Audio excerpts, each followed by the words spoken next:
100% मतदान पाहिजे आपल्याला. अहो आपण म्हणतो आम्ही सुधारलो, आम्ही शिकलो, आम्ही मोठे झालो. दुसऱ्या दिवशी मतदानाची आकडेवारी काय येतात? 33%, 35%, 40%.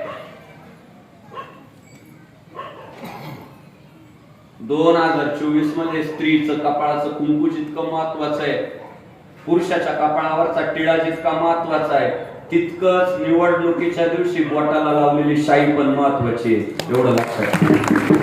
तुम्हाला कुंकू नाही लावल्यावर कसं करमत नाही, बरोबर आहे का नाही? तसं 13 तारखेला तुम्हाला ती काळी शाई लावल्याशिवाय करमलं नाही पाहिजे. कधी एकदा जाते काळी शाई लावून येते तर तुम्ही खरे हिंदुस्थानाचे नागरिक. खुशाल म्हणतात लय ऊन आहे, पाकिट बोचलं नाही. काय तुमची मानसिकता?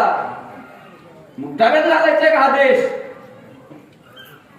एका खोलीत 15 जण राहणारे जाऊन मतदान करून येऊ राहिले आणि आपली खुशाल म्हणताय लय उन्हे, लग्न आहे, फिरायला जायचंय, आजारी आहे. माझं तुम्हाला सांगणंय, पार 18 वर्ष पूर्ण झालेल्या तरुणापासून तर गावात पार जे खाटेवर पडलंय आता, खाटेवर पडलंय आता, त्याने सुद्धा मतदान करायचंय. बरं मी तर बाबासाहेब काय म्हणतोय, जे पार मारायला टेकले त्याला सुद्धा मतदान केंद्रावर घेऊन जा. मेलं तर मग त्याला मतदान केंद्रावर असंही मारणारच ना. आणि मेल्यावर काय होईल त्याचं 52 वर्ष श्राद्ध. मतदान केंद्रावर जर ते मेलं ना, त्याचं स्मारक बसू गावात, लोकशाहीसाठी शहीद.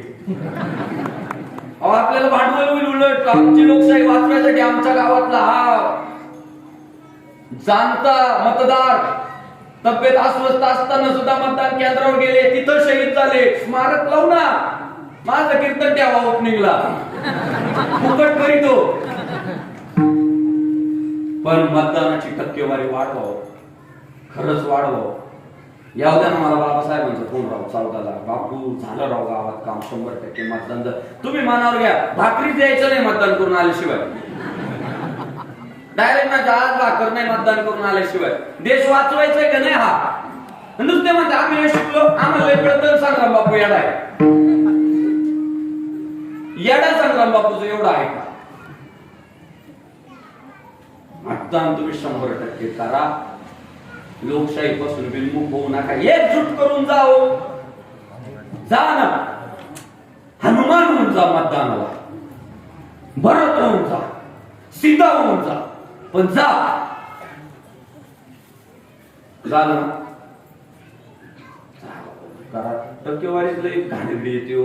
असं वाटतं अजून काहीच प्रबोधन नाही झालं, अजून तर लय काम करायची गरज आहे. नाही सर, आम्हाला पश्चाताप होतो टक्केवारी पाहिलं आपण केलं काय असा प्रश्न पडतो. देशाच्या भवितव्यासाठी जायचंय हो, ती काळाची गरज आहे. एक साहित्य करून अवघे सुपंथ, आणि तुमच्या गावात तर इतका सुपंथ प्रस्थापित झालाय. समारोप करतो बाबासाहेब. समाधान वाटलं. अयोध्येच्या मंदिराचा आणि या मंदिराचा रंग सारखा आहे. समाधान वाटलं ते मंदिर पाहून. आत गेल्यानंतर सुद्धा आतली स्वच्छता, आतलं पावित्र्य प्रसन्न वाटले. तर मंदिर असावीत अशी. एखाद्या गावात जेव्हा जातो आम्ही आणि मोठ्या मोठ्या मस्जिदी दिसतात, आम्ही समजून घेतो मुस्लिम समाज इथं. एखाद्या गावात जातो, मोठ्या मोठ्या चर्च दिसतात, आम्ही समजून घेतो ख्रिश्चन समाज इथं. पण एखाद्या गावात गेल्यानंतर आकाशाला गवसणी घालणारे मंदिरांचे कळस दिसतात, तेव्हा आम्ही समजून घेतो इथं हिंदूंचे वाद राहतात. एकजुटीने तुम्ही मंदिर उभं केलं. आणि गेल्या 2 वर्षांपूर्वी हा जो ध्वजस्तंभ उभा राहिलाय ना, हा जो भगवा ध्वज उभा राहिला ना 2 वर्षापासून, मी तुम्हाला आज शब्द देऊन जातो, हा ध्वज पाहिल्यानंतर जे वेगवेगळ्या विचारसरणीचे लोक येतात ना धर्मांतरित करण्यासाठी, विचारसरणी बदलण्यासाठी, ती लोक हा झेंडा पाहूनच परत जातील. का तुम्हाला सांगतो, हा ध्वज उभा करणं ना आज स्वप्न झालंय हो, स्वप्न झालंय गावकऱ्यांचं, लोकांचं, तरुण पोरांचं. काय स्वप्न पाहतात माहिती पोरं, राव आमच्या गावात 80 फूट ध्वज लावायचं, पण वर्गणी जमा होईल का नाही. आमच्या गावात लई इच्छा आहे सगळ्या पोरांची, पण ग्रामपंचायत जागा देईल का नाही. असे प्रश्न गावागावातली पोरं सध्या मला भेटल्यावर म्हणतात, बापू भिडे गुरुजींनी सांगितलंय आपल्याला गावागावात धर्मध्वज लावायचे, पण वर्गणी गोळा होईल का नाही, जागा देईल का नाही, गावातूनच विरोध होतोय.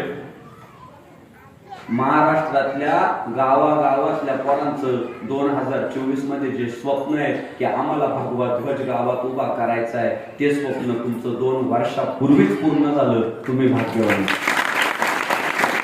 हा ध्वज म्हणजे आपली अस्मिता आहे. काय सगळी भांडणं कशासाठी? ध्वजासाठी. एक राजा जेव्हा दुसऱ्या राजाचं राज्य काबीज करायचा तेव्हा पहिल्यांदा काय करायचं माहितीये? पहिल्यांदा जुन्या राजाचा ध्वज उतरवायचा आणि नव्या राजाचा ध्वज चढायचा. या गावात आहे ना माझ्या छत्रपती शिवाजी महाराजांचा ध्वज फडकतोय. गाव छत्रपती शिवाजी महाराजांचं आहे, धर्मवीर संभाजी महाराजांचं आहे, ज्ञानोबा तुकोबांचं आहे, भगवान श्री रामांचं, महादेवाचं, माझ्या मारुतीरायाचं गाव आहे. हे सांगायची गरज नाही. आहे ध्वजाचे चिरगुट आणि राया जतन करिता कष्ट. पाहायला गेलं तर कापड आहे, पण ते कापड टिकवण्यासाठी ना आयुष्य खपवलेले लोकांनी विसरू नका. म्हणून आम्ही म्हणतो जिसे भगवा पसंद है वो हमें पसंद है, और जिसे भगवा पसंद नहीं वो भडवा हमें भी पसंद नहीं. भगव्यावर प्रेम करणाऱ्या पोरांची फौज तयार झाली पाहिजे. मुखानं जय श्रीराम म्हणणाऱ्या पोरांची पिढी तयार झाली पाहिजे. हा भगवा ध्वज म्हणजे नुसता रंग नाही. हा भगवा ध्वज सूर्य नारायणाचा, हा भगवा ध्वज भगवान श्री रामांचा, हा भगवा ध्वज भगवान श्री कृष्णांचा, हा भगवा ध्वज छत्रपती शिवाजी महाराजांचा, आणि हाच भगवा ध्वज तुम्हा आम्हा सगळ्या मावळ्यांचा. हा भगवा ध्वज आपली प्रॉपर्टी, आपली अस्मिता, आपला अभिमान आहे. या भगवा ध्वजाच्या वर्धापन दिनाच्या निमित्तानं तुम्ही कार्यक्रम करताय. छोटा खर्च नसेल, 12-13 लाखाचा ध्वज असेल अख्खा.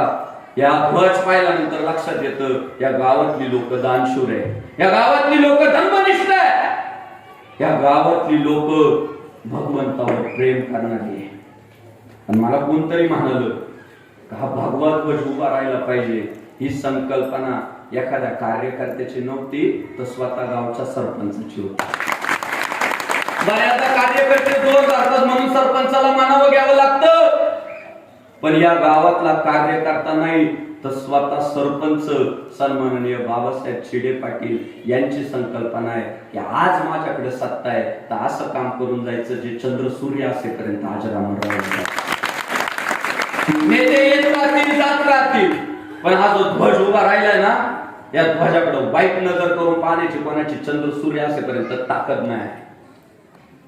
आणि चुकून जर कोणी पाहिलं त्या ध्वजाकडे वाईट नजर करून, तर भवानी मातेचा लेख तो महाराष्ट्राचा राजा आहे. झुकला नाही कुणा समोर दुर्जनांचा तो काळ आहे. कुणी चुकत असेल तर त्याला सत्याची वाट दाखवा, आणि तरी जर नडत असेल तर मग शिवरायांच्या मावळ्यांची जात दाखवा.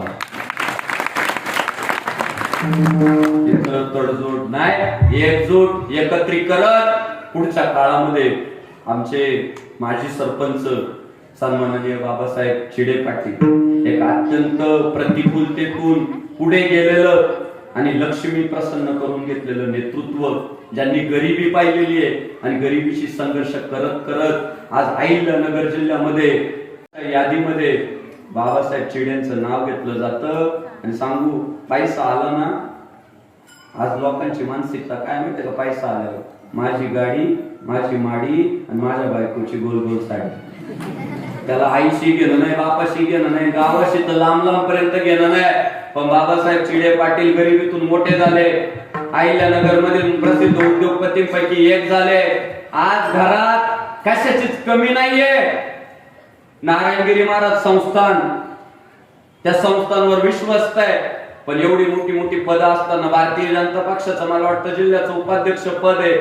पण हे सगळं असताना जननी जन्मभूमीश्च स्वर्गादपि गरीयसी, स्वर्गा इतकी श्रेष्ठ असणारी जन्मभूमी, तिची सेवा माझ्याकडून झाली पाहिजे या भावनेने प्रेरित असलेलं व्यक्तिमत्व म्हणजे बाबासाहेब चिडे पाटील. खूप त्यांचं स्वप्न आहे या गावाबद्दल, खूप मोठी मोठी स्वप्न आहे.